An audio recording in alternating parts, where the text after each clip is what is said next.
Now House Majority Leader Steny on the calls for an investigation of Speaker Nancy Pelosi. This is about 20 minutes.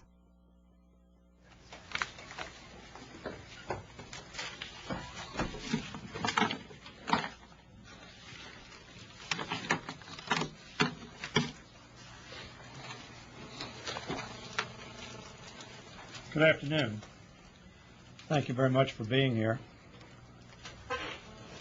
I have been saying for some weeks now that the Republican Party has been pursuing a policy of distraction, a policy of trying to divert the view of the American public from the serious business that confronts this Congress and our country, attempting to divert from various serious issues of substance regarding what was done by the previous administration as it relates to the treatment of prisoners. Treatment that clearly every American would abhor if such treatment were visited upon our own soldiers and citizens. This administration is confronting some of the most serious challenges of any administration, perhaps, as I've said, since Abraham Lincoln. Obviously, Franklin Roosevelt had domestic economy to face.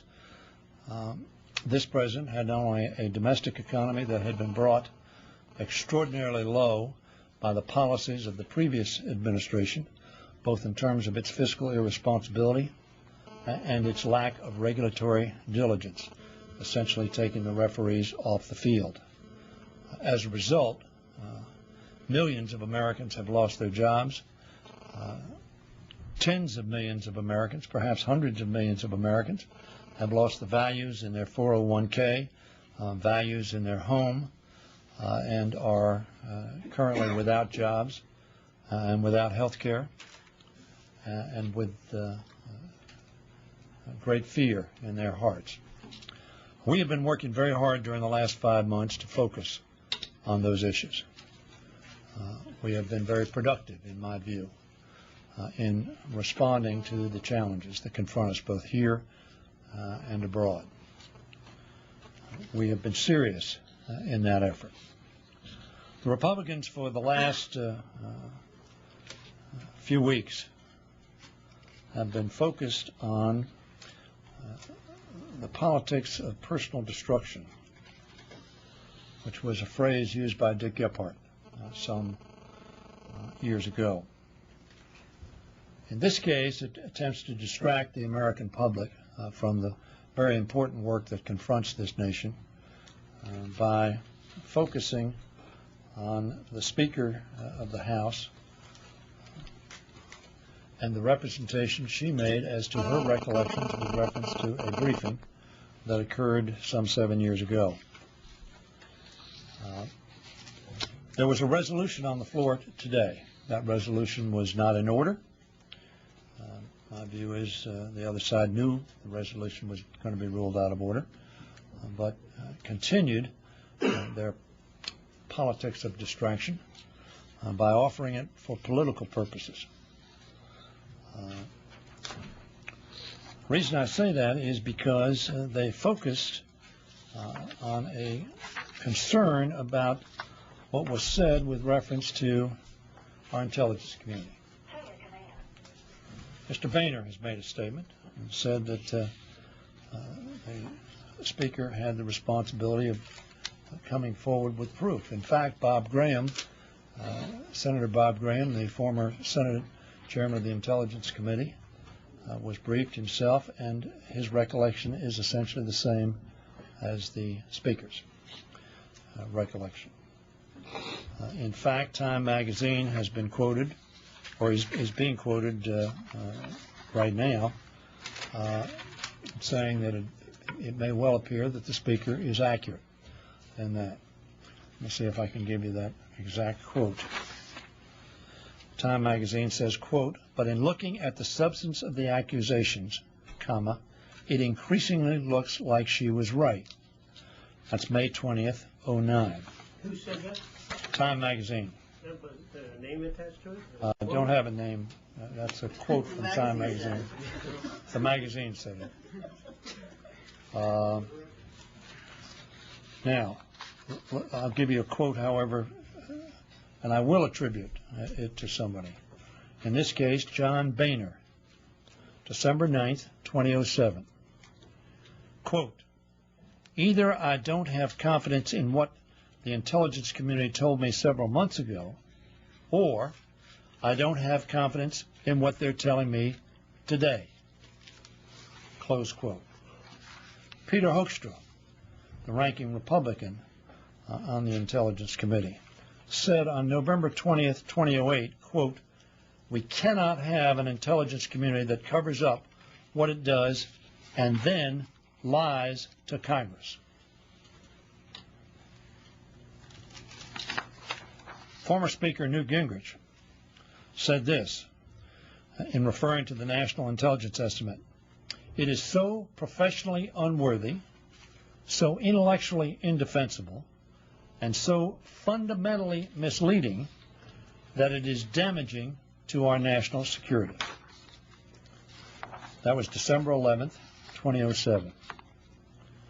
Colin Powell, appearing on ABC News, said on September 8th of 2005, there are some people in the intelligence community who knew at the time that some of these sources were not good and shouldn't be relied upon, and they didn't speak up. That devastated me. So said Colin Powell some years ago. The point simply is this. I have been saying now for weeks that this was a distraction. A distraction because the minority party does not want to look at what George Bush did. George Bush, of course, President Bush said, we do not torture. That is a quote. That is the question. Does or did we pursue policies of torture? Did we rationalize torture?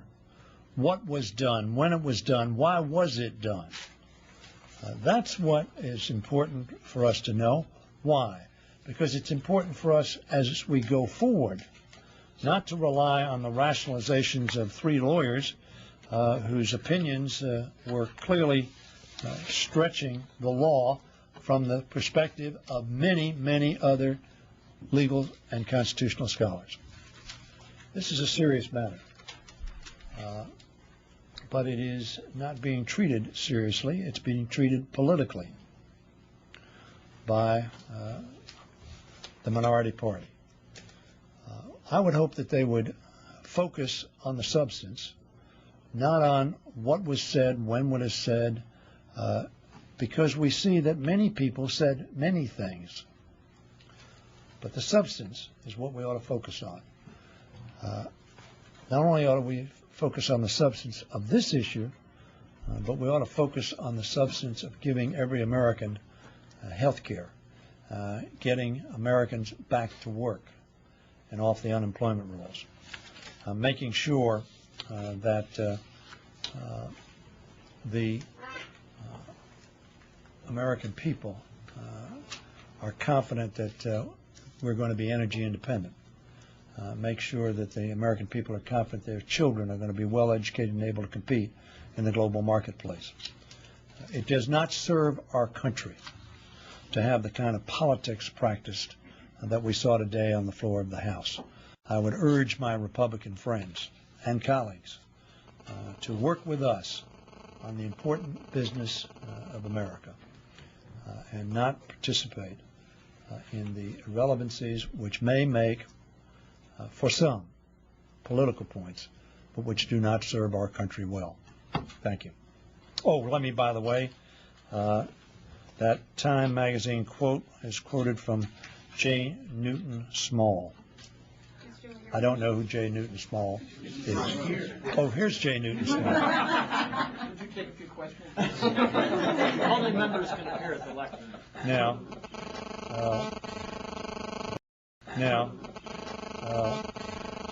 But it was extraordinarily reliable source. Mr. Leader, would you support at some point establishing a congressional panel to look into the allegations? Yeah, I've indicated I would support either a.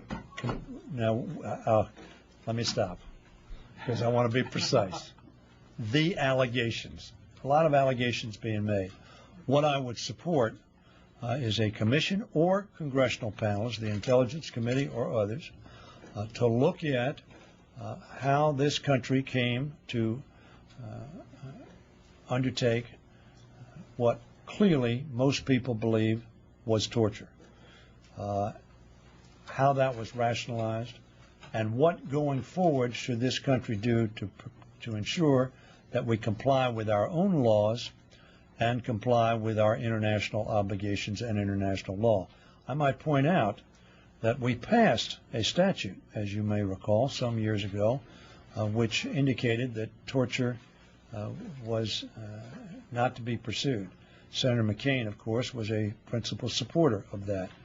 Senator McCain, of course, was one who was subjected to what we would characterize as torture and knows better than most all Americans the consequences of such action.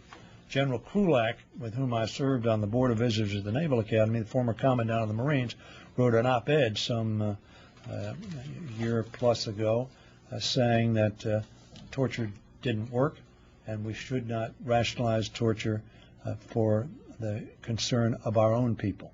Why not have the commission look into whether or not the CIA misled Congress? Well, I think that clearly during the course of finding out what was done, I think that will come out, whether or not, in fact, it was done or was not done. That is when the procedures that for this enhanced interrogation process was done. I think that would come out in any kind of commission. But based on, you know, the statements that you've read and on what Speaker Pelosi said, you know, why not have a commission focused solely on whether the CIA has misled Congress? I think the Intelligence Committee will certainly be in both houses pursuing efforts to determine that they get the proper information.